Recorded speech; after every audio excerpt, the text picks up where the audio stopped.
नमस्कार दोस्तों, mains master series में आपका स्वागत है। आज का हमारा टॉपिक है चक्रीय अर्थव्यवस्था, सर्कुलर इकोनॉमी। बहुत ज़्यादा इम्पोर्टेंट टॉपिक है, क्योंकि देखिए आज के ज़माने में पूरी दुनिया में ये बात अब चर्चा में आने लगी है कि हमें अपनी अर्थव्यवस्था को पर्यावरण फ्रेंडली बनाना है, क्योंकि सबसे ज़्यादा नुकसान इसी से हो रहा है। हमारी इकोनॉमी का जो ढांचा है, अभी जिस तरह के की गतिविधियां हो रही हैं, और ये कहें कि जिस तरह की दिशा है, जिस डायरेक्शन में हम जा रहे हैं अपनी अर्थव्यवस्थाओं को लेकर के, पर्यावरण को बहुत ज़्यादा नुकसान हो रहा है। और इससे जब पर्यावरण को नुकसान होगा तो जाहिर सी बात है कि हमें नुकसान हो रहा है, क्योंकि हम पर्यावरण से अलग होकर जिंदा नहीं रह सकते। तो इस पर बातें होने लगी हैं। अब बातें जब होती हैं कि क्या किया जाए पर्यावरण के लिए, तो फिर बात यहाँ तक पहुँचती है कि अर्थव्यवस्था को हम कैसे मोड़ें, किस दिशा में लेकर जाएं। और फिर वहाँ से बात निकलती है कि चक्रीय अर्थव्यवस्था पर ध्यान दिया जाना चाहिए। क्या है ये चक्रीय अर्थव्यवस्था? सिर्फ इकोनॉमी के नज़रिए से नहीं, सिर्फ पर्यावरण के नज़रिए से नहीं, इकोनॉमी के नज़रिए से भी, सामाजिक दृष्टिकोण से भी, हर तरह से ये काम का है। और इसी का एक दूसरा सोल्यूशन है ग्रीन इकोनॉमी। उस पर अलग से डिस्कस कर लेंगे। फिलहाल हम सर्कुलर इकोनॉमी की बात करेंगे, ठीक है। इसमें हम देखते हैं कि ये क्या है, सर्कुलर इकोनॉमी क्या है, इसके क्या फ़ायदे हैं और क्या क्या चुनौतियाँ, ये सारी बातें देखेंगे। और इतना पढ़ने के बाद आपका काम हो जाएगा, ठीक है। देखिए, सबसे पहले हम बात करते हैं कि ये है क्या। वैसे तो आप सिर्फ इतना ही समझ लें कि अर्थव्यवस्था एकदम सर्कुलर चल रही है। किसी उत्पाद को हमने लिया, कुछ बनाया, फिर अरे सिंपल सा आपने क्या किया होगा बचपन में, वो दीपावली के बाद, दीपावली में जब हम मोमबत्ती जलाते हैं, तो मोमबत्ती का जो हिस्सा बच जाता है, हम क्या करते हैं, उसे दोबारा से उसे पिघलाया और किसी पाइप में हम लोग क्या करते हैं, जो कद्दू होता है ना, कद्दू की जो पत्ती से पहले की जो डंडी होती है जिसमें होल होता है, उसमें क्या करते थे, उसको गिरा दिया और वो सूख गया, उसमें धागा डाल दिए थे पहले से, दोबारा से मोमबत्ती तैयार हो गई। इस तरह से हम करते थे। तो एक तरह से कह सकते हैं कि वो सर्कुलर इकोनॉमी का एक हिस्सा है। हमने किसी प्रोडक्ट को यूज़ किया, यूज़ हो गया, काम ख़त्म, लेकिन फिर जो बचा हुआ है ना, उसको फिर से यूज़ किया। ये है सर्कुलर इकोनॉमी, ठीक है। देखिए, इसको थोड़ा सा यहाँ पे काफ़ी परिभाषा में थोड़ा सा लिख दिया गया है, बहुत सारी चीज़ों को इकट्ठा करके, लेकिन अगर आप इसे लिखें तो अच्छा माना जाएगा। क्या है ये? ध्यान से देखिए। उत्पादन और उपभोग का वह मॉडल, ध्यान रखिएगा, उत्पादन का मॉडल है, उपभोग का मॉडल है, जिसमें यथासंभव समय तक, जब तक हो सकता है तब तक, जो वर्तमान सामग्रियां हैं और जो उत्पाद हैं उनको साझा किया जाता है, पट्टे पर दिया जाता है, पुनः उपयोग किया जाता है, मरम्मत किया जाता है, उसको नया बनाया जाता है और फिर रिसाइकिल किया जाता है। ये जो चीज़ें हैं अगर किसी इकनॉमी में हो रही हैं तो हम कहेंगे कि ये सर्कुलर इकनॉमी है, ठीक है। थोड़ा और इसको सिंपल बनाते हैं। अगर आप ये नहीं लिखना चाहते कोई बात नहीं, आप यहाँ से शुरू कर सकते हैं, ठीक है। फिलहाल जो बात हम कह रहे थे उसमें अगली लाइन ये है कि ये सब शामिल होता है और इससे जो उत्पाद है उनका जीवन चक्र बढ़ जाता है। जाहिर सी बात है, मोमबत्ती जलाया, थोड़ा सा बच गया, फिर मोमबत्ती बना दिया, फिर जलाया, तो धीरे धीरे वो कम होगा लेकिन लंबा चलेगा, जीवन चक्र बढ़ गया। अब देखिए, इसके 5 सिद्धांत हैं जिनको 5R कहते हैं, चक्रीय अर्थव्यवस्था के 5R। इसे आप लिखें, इसकी व्याख्या कर दें, आपका काम हो जाएगा बहुत अच्छे से और बढ़िया नंबर मिलेंगे। देखिए, पहला आर क्या है? रिड्यूस, कम करिए। क्या कम करना है? आप जितना इनपुट लगा रहे थे, जितना आपने कच्चा माल दिया, आप कैसे, मतलब ऐसा कैसे किया जाए कि कम हम कच्चा माल लगाएं, कम इन्वेस्ट करें उसमें चीज़ों को, और उत्पादन उतना ही हो, ठीक है।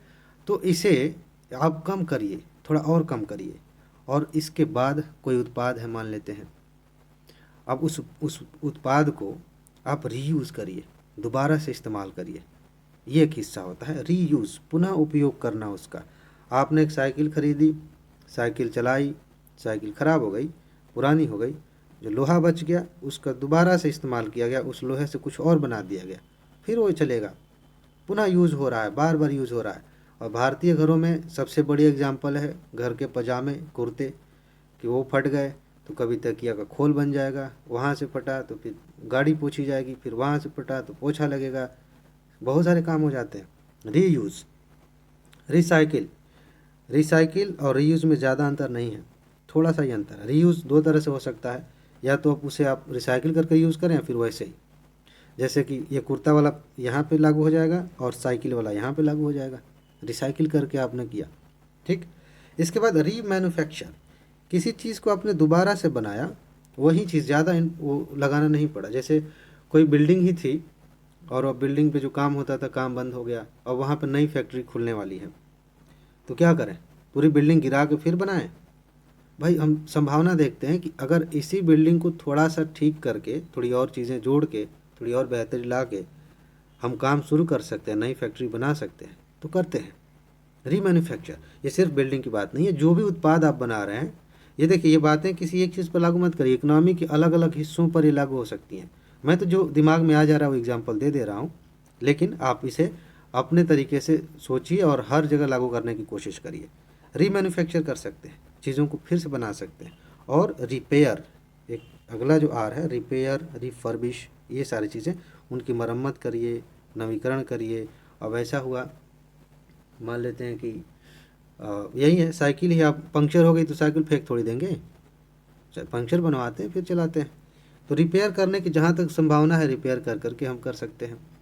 ऐसे ही बहुत सारी चीज़ें हैं, बड़ी अगर बड़ी फैक्ट्रीज़ हैं उसमें मशीनरी में इसको लागू कर सकते हैं कई जगहों पे। ये 5 आर, ये 5 आर आप याद रखें, बहुत आपका आंसर बहुत बेहतरीन हो जाएगा। अब देखिए, ये तो हमने परिभाषा की बात कर ली, इसमें से ज़्यादा लिखने का स्कोप नहीं है। हाँ, अगर पूछा जाए कि ये है क्या, इसकी व्याख्या करिए, तब ये मेन हिस्सा होगा आपके आंसर का। इसमें हर किसी को आप एग्जाम्पल के साथ समझाएंगे, लेकिन मोटे तौर पर यूपीएससी ऐसे पूछती नहीं है कि ये क्या है, ख़ास तौर से ऐसी बातों पे जो जनरल है। जैसे ये चक्रीय अर्थव्यवस्था धीरे धीरे चर्चा में आने लगा है, लोगों को पता है कि क्या है, तो विस्तार से इस पर नहीं पूछेगी यूपीएससी, या स्टेट पीसीएस में यहाँ से प्रश्न नहीं आएंगे। प्रश्न ये बन सकता है कि इसकी ज़रूरत क्यों है, हमें चक्रीय अर्थव्यवस्था की ज़रूरत क्यों है। ज़रूरत इसलिए है कि आज देखिए कि कितना तेज़ी से उपभोक्तावाद बढ़ रहा है। उपभोक्तावाद का मतलब समझ रहे हैं?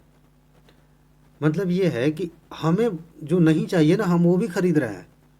फालतू का कपड़े हैं हमारे पास, फिर भी ये सेल वो सेल, 70% डिस्काउंट, 90% डिस्काउंट, हम खरीद लेते हैं।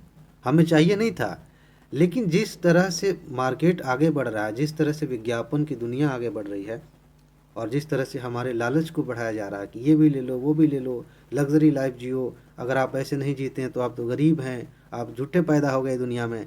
अब ये देख के लगता है कि यार हम ही पीछे हैं, पूरी दुनिया तो इतने करोड़ों की गाड़ी में चल रही है, हम कहाँ रह गए।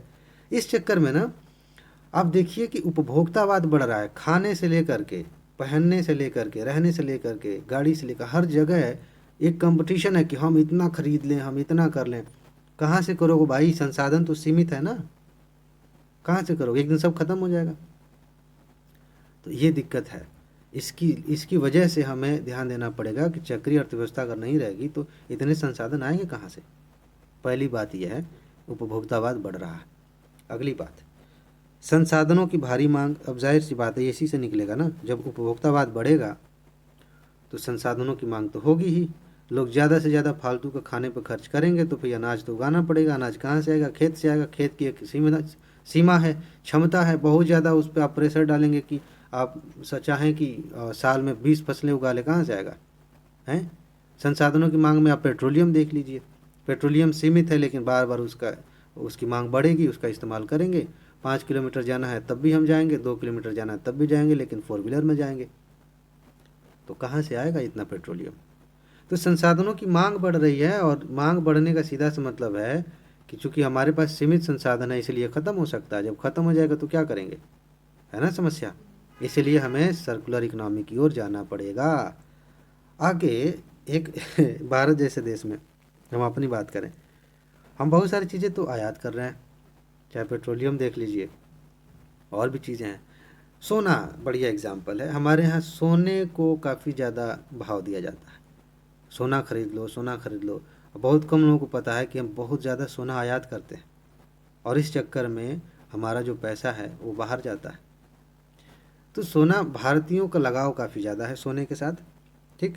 और इस पर आयात हम, अब इसका सोचिए कि जब इतना ज़्यादा हम इसके पीछे पड़ेंगे, उस चीज़ के पीछे जो हमारे यहाँ है ही नहीं, तो आयात करना पड़ेगा। और जब आयात करना पड़ेगा तो विदेशी मुद्रा जो भंडार है हमारा खाली होता जाएगा, इकोनॉमी पे उसका असर पड़ेगा। दिक्कत है। इसी तरह की और भी चीज़ें हैं ढेर सारी, पेट्रोलियम है, सोना है और दवाइयाँ हैं कुछ ऐसी। तो हालांकि दवाई कोई शौक से नहीं खाता है, लेकिन कुछ चीज़ें ऐसी हैं जो मतलब फालतू की हैं, उतना ज़्यादा ध्यान नहीं दिया जाना चाहिए।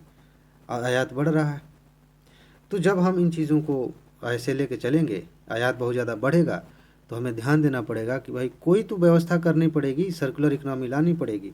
ठीक है, आगे देखिए, अपशिष्ट का सृजन बहुत ज़्यादा होता है। जब हम एक लीनियर इकोनॉमी में चलते हैं तो अपशिष्ट का सृजन बहुत ज़्यादा होता है। जैसे मान लेते हैं कि कोई फैक्ट्री है जहाँ पे किताबें कापियाँ बनती हैं, तो कापी जब बनेगी, पेपर बनेगा, उसकी बाइंडिंग करनी है, तो उसको काटते छाँटते बहुत सारा पेपर जो है, बहुत सारा कबाड़ बचेगा। अब क्या करेंगे, उसका जलाएंगे, जलाएंगे तो धुआं निकलेगा, धुआं प्रदूषण होगा। छोड़ देंगे और कई तरह की वहाँ पे समस्याएं होंगी, प्रदूषण होगा। लेकिन अगर वो जो बचा हुआ कागज़ है उसे आपने दोबारा रिसाइकिल किया, फिर से कागज़ बनाया, तो उसका कुछ यूज़ हो गया। तो ये चीज़ होती है। अगर हम सर्कुलर इकोनॉमी के तहत नहीं चलें तो हर उद्योग से कोई ना कोई अपशिष्ट निकलता है, और सिर्फ उद्योग से ही नहीं निकलता, जो उत्पाद आया है उससे भी तो अपशिष्ट निकलता है। आपने चिप्स खा लिया और वो चिप्स का पैकेट कहाँ गया है, कहीं ना कहीं तो जाकर प्रदूषण फैलाएगा, अगर आपने उसको सही जगह पर नहीं फेंका, डिस्पोजल नहीं हुआ उसका। तो इस तरह से अपशिष्ट बड़ा बनता है। और अपशिष्ट अगर आप देखना आप चाहें तो शहरों में, जितने भी बड़े शहर हैं, चाहे दिल्ली में अगर आप रहते हो या कभी गए हो, तो देखिए पहाड़ है वहाँ पे कबाड़ का। ये कहाँ से आया है? ये अपशिष्ट ही तो है। अगर रिसाइकिल हो कूड़े का तो अपशिष्ट इतना जनरेट नहीं होगा। तो ये इसमें जो है, इस वजह से भी अपशिष्ट का सृजन बहुत ज़्यादा होता है। इससे कई सारी समस्याएं होती हैं। कई बार तो एक समस्या यही है कि हम संभावित लाभ ही नहीं ले पाते उस वजह से भी। और कई बार ये अपशिष्ट जो है बीमारियों का कारण बन जाता है। जब उस पहाड़ में आग लग जाती है अपशिष्ट के, तो फिर धुएं से फिर कई लोगों को और बीमारियां होती हैं, प्रदूषण होता है। सिर्फ एक एग्जाम्पल है, और भी हैं। आप पढ़ते हैं पीसीएस में क्वेश्चन आता है बार बार कि यूपीएससी ने भी पूछा है कि चमड़े के उद्योग से काफ़ी ज़्यादा पानी का प्रदूषण होता है। हम क्या करें? कुछ इस तरह के हमें उपाय करने चाहिए ताकि रिसाइकलिंग हो सके चीज़ों की। तो ये सारी ऐसी चीज़ें हैं, इसमें और कुछ जोड़ सकते हैं, और भी पॉइंट्स आप याद आएँ तो जोड़ सकते हैं। इनकी वजह से हमें सर्कुलर इकोनॉमी अपनाने की ज़रूरत है, चक्रीय अर्थव्यवस्था की ओर चलने की ज़रूरत है। हालांकि चल ही रहे हैं, कई सारी चीज़ें तो हो ही रही हैं, लेकिन यूपीएससी अगर स्पेशली इस पर पूछे तो हमें ध्यान रखना है। अब देखिए फ़ायदा क्या है। वैसे तो फ़ायदा हमने बता दिया उसी में, लेकिन फिर भी अलग से एक बार देख लेते हैं। ग्रीन हाउस गैस जो है अपेक्षाकृत कम उत्सर्जित होगी। सिंपल है, ज़्यादा इस पर बात करने की ज़रूरत है नहीं, क्योंकि जब हम सर्कुलर इकोनॉमी अपनाएंगे तो जैसे कागज़ इंडस्ट्री थी, अब पेड़ कम कटेंगे। पेड़ कम कटेंगे तो कार्बन डाइऑक्साइड उस तरह से अब नहीं होगा, मतलब वातावरण में नहीं बढ़ेगा। और भी चीज़ें हैं, कई सारे पेट्रोलियम पदार्थों से ग्रीन हाउस गैस निकलते हैं, उनका इस्तेमाल जब कम होगा तो उससे भी ये भी है। और अपेक्षाकृत कम नकारात्मक प्रभाव, ये सारी बातें वही हैं जो अभी हमने डिस्कस की, रिपीट करने की ज़रूरत नहीं है। आर्थिक समृद्धि भी होगी। आर्थिक समृद्धि कई तरह से होगी, क्योंकि अब लागत कम लग रही है, उत्पादन उतना ही हो रहा है, लोगों को फ़ायदा हो रहा है। समझ रहे हैं? हम इसके आधार पर हम निर्यात भी कर सकते हैं, आयात को कम कर सकते हैं, तो फ़ायदा ही फ़ायदा है, लाभ ही लाभ है। इसके बाद आगे बढ़िए। साथ ही साथ आप देखें कि रोज़गार में भी वृद्धि होगी जब रिसाइकलिंग की इंडस्ट्रीज लगेंगी। इस तरह की बातें, जैसे मान लेते हैं कि सिंपल सा एक एग्जांपल ले लेते हैं कि जब अभी हमने प्लास्टिक का एग्जांपल लिया था ना, जैसे चिप्स खरीदा और चिप्स को किसी ऐसे ही फेंका जा रहा है, लेकिन ऐसी नीतियाँ सरकार ने वैसे बनाई भी हैं। इन नीतियों को लागू किया जाए कि जितने चिप्स के पैकेट हैं उनको इकट्ठा किया जाना चाहिए, उनकी रिसाइकलिंग होनी चाहिए। तो इस चक्कर में इकट्ठा करने वालों से लेकर के इसके लिए एक इंडस्ट्री लगाने से लेकर के मशीनें खरीदने से लेकर के बहुत सारे काम बढ़ जाएंगे। तो वहाँ लोगों को रोज़गार मिलेगा। रोज़गार मिलेगा तो फिर तो सर्किल घूमेगा, उन्हें पैसे मिलेंगे, उनके जीवन में थोड़ी सी और बेहतरी आएगी। ये सारी चीज़ें होंगी, और अस्थिरता में भी कमी आएगी और सुरक्षित आपूर्ति भी होगी। अस्थिरता में कई बार ऐसा होता है कि अगर हमारे पास कच्चा माल नहीं है तो उत्पादन रुक जाएगा। तो स्थिरता नहीं है, लगातार किसी चीज़ की आपूर्ति नहीं हो पा रही है, अनिश्चितता है, उससे कीमतों में उतार चढ़ाव होता है। जैसे सब्जियों के को लेकर के ऐसी चीज़ें होती हैं, जैसे जिस सब्जी का सीज़न नहीं है उस सीज़न में क्या होता है, सब्जी महंगी हो जाती है। सिंपल ये है कि अस्थिरता आ गई है, क्योंकि उस समय तो उत्पादन हो ही नहीं रहा।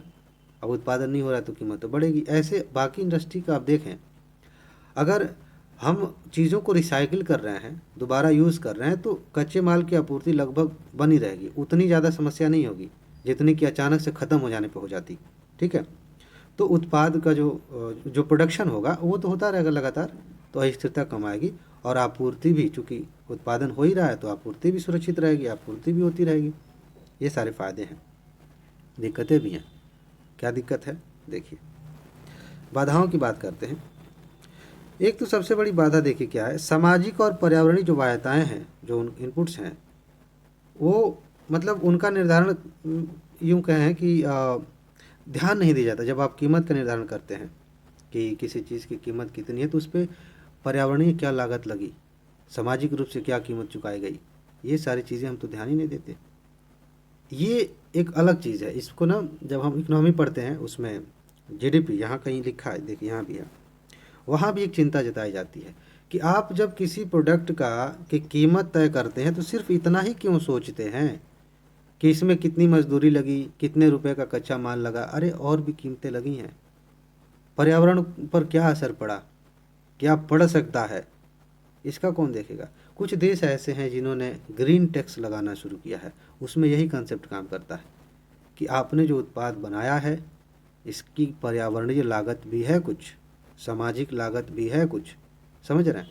जैसे पर्यावरणीय लागत की बात करें तो एक पेट्रोलियम उत्पाद है, अब मान लीजिए कि 100 रुपये लीटर पेट्रोल है, तो इसकी कीमत जो तय हुई है सिर्फ इस आधार पर नहीं होनी चाहिए कि हमने इतने में कच्चा माल खरीदा, रिफाइनरी में इतना खर्चा आया और इतना हमें टैक्स देना पड़ रहा है और इसमें इतना हमने लाभ जोड़ दिया और कीमत हो गई 100 रुपये। सिर्फ इतना नहीं, हमें ये भी देखना चाहिए कि इससे पर्यावरण को क्या प्रभाव पड़ेगा, पर्यावरण पर उसकी कितनी कीमत हो सकती है, उस आधार पर भी हमें कीमतें जोड़नी चाहिए।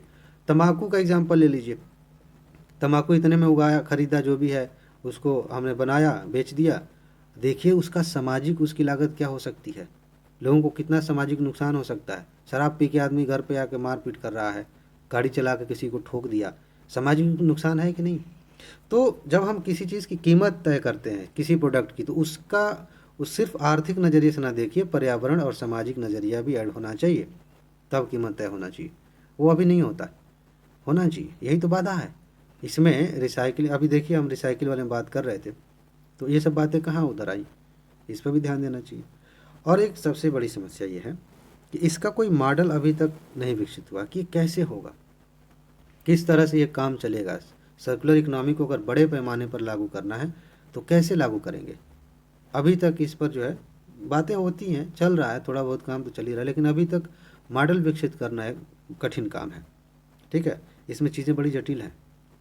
आगे देखिए, अनेक कंपनियों का लक्ष्य अभी भी अल्पकालिक मूल्य सृजन पर केंद्रित है। अनेक क्या, लगभग सबकी, कुछ ही कंपनियां हैं जो बहुत जिम्मेदारी समझती हैं अपनी। सबका यही होता है कि अधिक से अधिक लाभ कैसे कम समय में कमाया जाए। अब कम समय में लाभ कमाने के लिए ये लंबा प्रोसेस आप करेंगे तो थोड़े लाभ में थोड़ी सी कमी तो आ जाएगी, और कंपनियां ज़्यादातर ऐसा नहीं चाहती, और इसीलिए उनका जो झुकाव है इस ओर उतना नहीं है। और क्या है, सिंपल है, कंपनी ने मान लेते हैं कि चिप्स ही मान लेते हैं, चिप्स की कंपनी है, और उनको क्या है, आलू खरीदा, चिप्स बनाया, प्लास्टिक कहीं से खरीदा, पैकेट में डाला, बेच दिया। अब इसमें उनको फ़ायदा हो रहा है, कोई झंझट नहीं है। अब उनसे कहो कैसा है, अब आप क्या करेंगे, अपना पैकेट इकट्ठा करवाएंगे, सॉरी इकट्ठा करवाएंगे और उसको रिसाइकिल करेंगे, दोबारा उसी प्लास्टिक से आप फिर प्लास्टिक बैग बनाएंगे। तो कंपनी का मन थोड़ा लगे, यार इसमें अब टाइम लगेगा, इसमें लाभ उतना है नहीं, नौटंकी करनी पड़ेगी ज़्यादा। तो ये है, कंपनियों का अभी भी लक्ष्य उधर ये नहीं है, वो चाहती हैं कि कम समय में ज़्यादा कमा जाए, तो इधर कम झुकाव है, इधर आना नहीं चाहती, एक बाधा है। आगे, हालांकि सरकारें इस पर, पूरी दुनिया की सरकारें अब गंभीर हो रही हैं और तरह तरह के कानून बना रही हैं। आगे देखिए, जब हम जीडीपी का मूल्यांकन करते हैं, हम अपने देश की आय का मूल्यांकन करते हैं, तो उस समय सामाजिक और पर्यावरणीय जो चीज़ें हैं, बाध्यताएँ हैं, उन पर हम ध्यान नहीं देते। वही बात है, उसको आप ऐड कर सकते हैं। इकनॉमी में जब बात करते हैं तो जीडीपी की बात तो होगी ही होगी, तो हमें ओवरऑल जीडीपी की गणना करते समय कि हम, हमारे देश में कितना उत्पादन हुआ, उसकी कितनी कीमत थी, ये हमारे देश की आय कितनी बन रही है, उसमें हम जब पर्यावरणीय और सामाजिक चीज़ें ऐड करेंगे तब जाके हमें ध्यान आएगा कि यार रिसाइकिलिंग करना कितना ज़रूरी है। उससे हमारी सामाजिक और जो पर्यावरणीय लागतें हैं वो कम हो सकती हैं। अभी नहीं होता तो इसलिए ध्यान नहीं जाता, एक दिक्कत है। तो ये सारी चीज़ें हैं जो बाधाएं हैं। अब क्या करें? करना तो पड़ेगा। आगे देखते हैं क्या करें, आगे की राह क्या हो सकती है। ध्यान से समझिए, इसे बढ़ावा देने के लिए कानून की आवश्यकता है। अब सिर्फ इतना नहीं, कानून आवश्यकता से कुछ नहीं होगा, इसमें कानूनों को लागू भी करना पड़ेगा। कानून तो बनाए गए, प्लास्टिक अपशिष्ट प्रबंधन अधिनियम आया, इस तरह के इलेक्ट्रॉनिक वाला जो ई वेस्ट वाला आया, और वो कोई स्क्रैपिंग पॉलिसी आई है वाहनों की। बहुत सारी कानून है, बहुत सारे।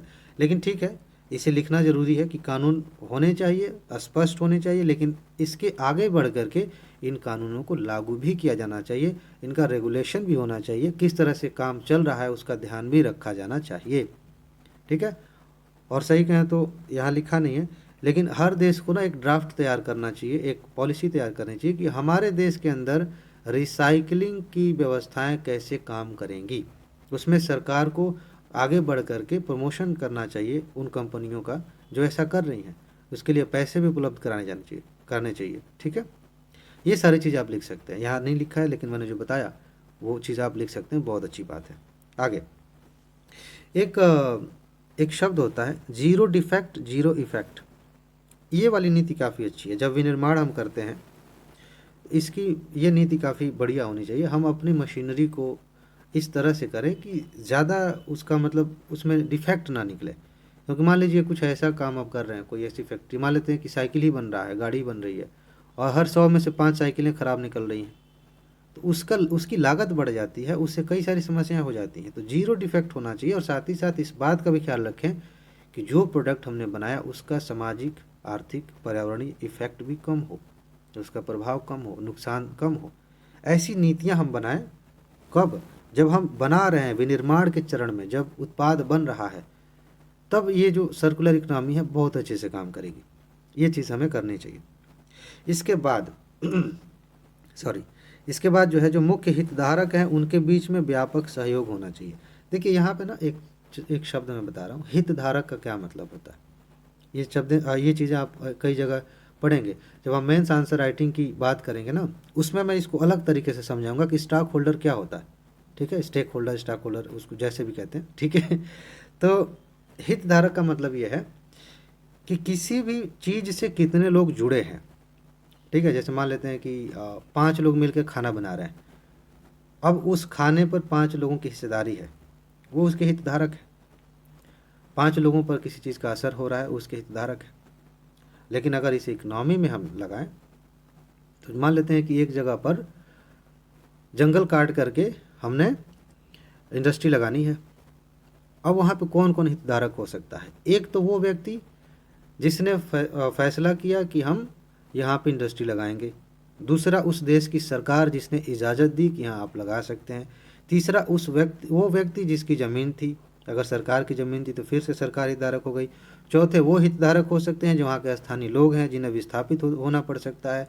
अगला हितधारक वहाँ का पर्यावरण हो सकता है, वहाँ के रहने वाले जीव जंतु हो सकते हैं। यानी कि किसी एक एक्टिविटी से किस पर असर पड़ रहा है, वो सारे उसके स्टेक होल्डर्स हो गए, उसके हितधारक हो गए। ठीक है। तो ये जब हम इकोनॉमी की बात पे आते हैं, सर्कुलर इकोनॉमी की बात पे आते हैं, तो ध्यान रखना है कि किसी भी काम से, किसी भी प्रोडक्ट के बनाने से लेकर के उसके मतलब लोगों तक पहुंचने तक कितने हितधारकों से वो जुड़ा हुआ है, उन सब के बीच में व्यापक सहयोग होना चाहिए। अब आप सोचेंगे जनता से सहयोग लें, नहीं, ऐसा नहीं है। लेना भी है, उस तरह से तो लेना ही है, क्योंकि सरकार जो है जनता का प्रतिनिधि है, तो उस तरह से सरकार बात रख सकती है जनता की। जितने भी मोटे तौर पर हितधारक हैं, सबके बीच में सहयोग होना चाहिए। लेकिन अगर कंपनी की बात करें, तो कंपनी में मोटे तौर पर कह सकते हैं कि जो शेयर धारक हैं, जो डिसीजन लेने वाले लोग हैं, जो निदेशक मंडल में शामिल हैं, जो सरकार है, इनके बीच में भी सहयोग होना चाहिए। ये भी तो हितधारक हैं। जब ये सहयोग होगा, व्यापक सहयोग होगा, तो अच्छे फैसले लिए जाएंगे। फैसले जब हो जाएंगे तो उन पर अच्छे से काम हो पाएगा। ये चीज़ होनी चाहिए। इसके अलावा green bond, municipal bond, SDG bond, align bond, ठीक है, इनके माध्यम से वित्त पोषण की ज़रूरत है। ये क्या है? इन पे तो हम अलग से विस्तार से बात करें, क्योंकि ये सारे अपने आप में मेंस के टॉपिक्स हैं। ये सारे के सारे ग्रीन बॉन्ड अपने आप में एक मेंस का टॉपिक है। Municipal bond, SDG aligned bond, simple मैं बता देता हूँ। कहने का मतलब ये है, बॉन्ड का मतलब होता है कर्जा लेना सीधा किसी से। मैंने जैसे मान लीजिए कि मुझे कर्जा लेना है, मैंने कंपनी खोल रखी है, मैंने आपसे कहा कि सर मुझे 1.5 लाख करोड़ रुपए चाहिए, और उसमें से कुछ कुछ करके मैं आपसे भी 1 लाख करोड़ आप दे दो, बाकी 50,000 करोड़ कहीं से और ले लेंगे। ऐसे बड़ी कंपनी है। अब उसको भी हमने छोटे छोटे पार्ट में बांट दिए। हम कह रहे हैं कि ये लिख के मैंने कागज़ पे दे दिया कि आपने मुझे मान लेते हैं 1,000 करोड़ दिए, आपने 1 लाख रुपए दिए, इस बांड के बदले में इसे आप रखे रहिए। इस दो तरह के बांड होते हैं, या तो कूपन के साथ मिलेगा, इंटरेस्ट के साथ, ऐसे होता है। सिंपल सा मतलब ये है कि उस बांड के बदले आपको ब्याज के साथ पैसे मैं वापस कर दूंगा। ठीक है, वो बांड आप मुझे वापस करेंगे, मैं फिर से पैसे आपको दे दूंगा। तो ये एक कर्जा है। लेकिन जब हम ग्रीन बांड लेते हैं, म्यूनिसिपल बांड लेते हैं, इसका मतलब क्या होता है? इसका मतलब ये होता है कि लोगों से आप कहेंगे, मैंने कहा कि मुझे कंपनी चलानी है, अब मैं कह रहा हूँ कि ऐसा है ना, जो पैसे मैं आपसे ले रहा हूँ वो पैसे मैं ऐसे कामों में खर्च करूँगा, इस तरह की फैक्ट्री लगाऊंगा जिससे पर्यावरण को लाभ होता है।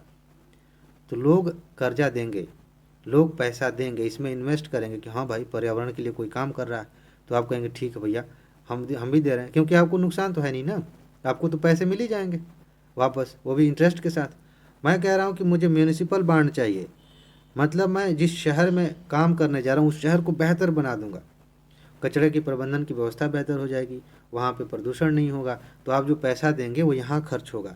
अगर मैं ये कह रहा हूँ कि जो आप पैसा देंगे उसका इस्तेमाल मैं जो सतत विकास लक्ष्य हैं एसडीजी, उनमें खर्च करूँगा। सतत विकास, गरीबी ख़त्म करने में, लोगों को स्वास्थ्य सुविधाएं उपलब्ध कराने में, शिक्षा के लिए, पर्यावरण के लिए, एनर्जी के लिए, तो अब ज़्यादा पैसे आएंगे। और ये सारे पैसे चूँकि हमने पहले से कह रखा है कि वहाँ खर्च होंगे, तो ये सारे पैसे उसी जगह पे खर्च होंगे, सर्कुलर इकोनॉमी को बढ़ावा मिलेगा। समझ रहे हैं? तो ये सारी चीज़ें हम कर सकते हैं, ये सारे उपाय हो सकते हैं, बहुत अच्छे उपाय हैं।